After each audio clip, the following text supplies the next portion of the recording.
Let me tell you how happy I am with this well. This well has been doing so good. And this is running 2 stations wide open. I'm maintaining pretty high pressure. But let me explain for about, I don't know, 4 years I've been running into occasional issue where this well would shut off and it would give me this error code, fo2. No water, loss of prime. That's basically a dry well. So it very well could have been a dry well, but what's kind of crazy is when they drilled this, I had tons of water. We were making huge, like 100 to 120 gallons a minute of water. And so I thought, like, is it really that? And we talked with the well company, and they're like, well, it could be that you're pulling so much water, it's exceeding the perforations in the well pipe. So we, like basically the inlet. So after a lot of time, I think I finally got something figured out. And now this is nothing on my well people. In my way of doing things, I try to save the money. And I said, yeah, I'll do the site prep. You guys drill the well. Then I said, I'm going to do the calculations on the well pump and the gallons per minute and the PSI and all that type of stuff and the efficiency numbers so I can save electricity. And you guys just said it, right? So the selection of the pump, motor, controller, that's all on me. I got a great deal. They wanted to use a Danfoss. I went to Aquavar Solo2 just because I got a package deal, kept everything the same. It was a Gould's pump and I can't remember. It's a whole Gould's package, right? Came right from this company. It's a 3AS50 pump and motor with the Aquavar Solo. So it's all good. Now, once in a while, I'd get that fault, and I was thinking that I was over pumping. So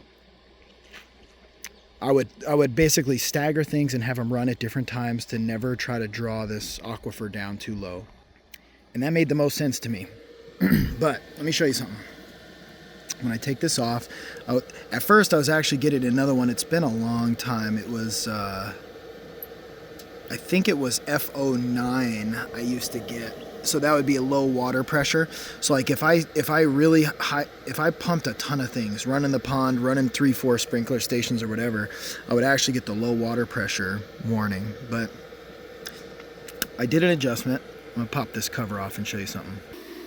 All right, that cover's off. I did adjustment and I changed the low pressure cutoff to off because I'm pretty sure that my well's good. Like if I want to pump tons and tons of water and fill my pond and use a fire hose, run a fire hose and blast it if there's a case of a fire or whatever, I don't want it to kick off for low water pressure. Now my risk at that would be if I break a pipe, it won't cut off. It will literally pump this well and flood whatever the heck, wherever the pipe is broken. So like this is at a risk to me, but I'm trying to do a lot of things here. I don't want that on. So I turned it off.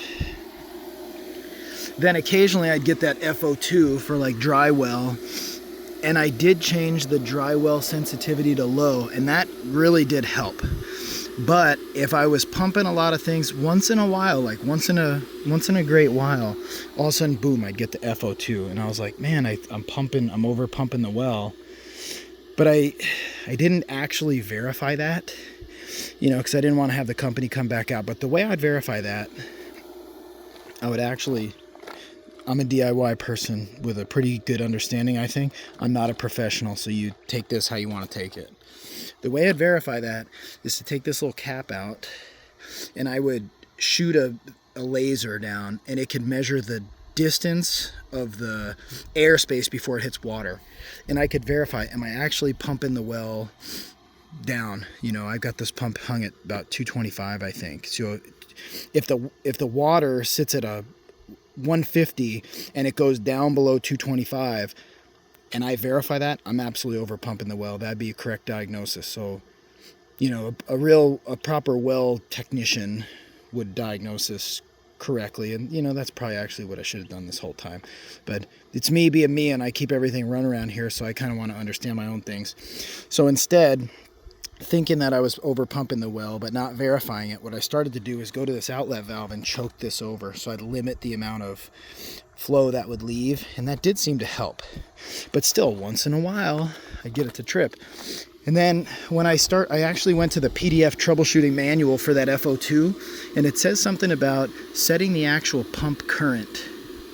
And I was like, I don't remember that. I installed the thing. I set the high-low pressure. But if you look right here, there's a knob, and I've got it pointed to 4 from the factory that was at 10. 3AS50. 3AS50. That would be 17.8 amps. And so I thought, like, well, 10 is good, right? Because it's tripping. I should turn it up all the way and see if it resolves it. You know, so I didn't think I should change it. And then what I did find was something kind of interesting, but let me explain how that works. So right now this well is pumping water. It builds it's a lot of mechanical resistance on the motor. It's building 78 psi. The more mechanical resistance on electric motor, the higher the amps go. Your amps are up. If all of a sudden it sucks up air because it's dry well, the motor free spins. Obviously the pressure would drop, the amps will go way down, right? So this thing uses a technology to monitor the amps, and if you're pretty high amp, let's say you're drawing 12 amps and all of a sudden you drop to 6 real quick, like it seems like you've pumped the well dry, it sets FO2. That's the code. So I thought about it and I actually realized having that set to 10 might be worse, because it's thinking that it should draw 17 amps. So I went ahead and you could do a measurement on the wire. I actually don't know if you do it on the AC, you know, split phase side or the 3-phase side. I don't even know. What I found was, I actually have to do this from memory. I could go in here. That's my points, I believe. This is my history. See, I was setting FO2. I think you can see that. Yeah, you know what? I've actually got to remember how to do this. I think I go... Oh, there it was. I just saw it. How many amps? Alright, see this? I'm pulling like 11 amps. What I did was I opened up all my sinks, sprinklers. I ran as much stuff as I could, and I maxed this thing out. And the most I could get was, I want to say I got around like... not even 12, like right around 12 amps, right? So on that number, see, I lost it, but you saw it, right? I just went through the menu and I saw the most I could have this thing pull was 12 amps. So I look at this chart for the 3AS50, the closest I got was 12 and a half. It might have been a little higher than 12 because I set this manually last time. 12 and a half puts me at a 4. I changed this to 4. I am so happy to say I've had no problem since. So now with the cover bumped up, let me just say, like, truthfully, it's probably not that hard of a problem to figure out if you actually are a well tech and you know what you're doing. But I don't know. I talked to the few people who do this type of thing, and they were trying to say to throttle that valve over there and stuff, and nobody ever really brought up manually set the maximum current setting. That came right out of the Aquavar Solo2 PDF for troubleshooting FO2. I was like I think it was step 3.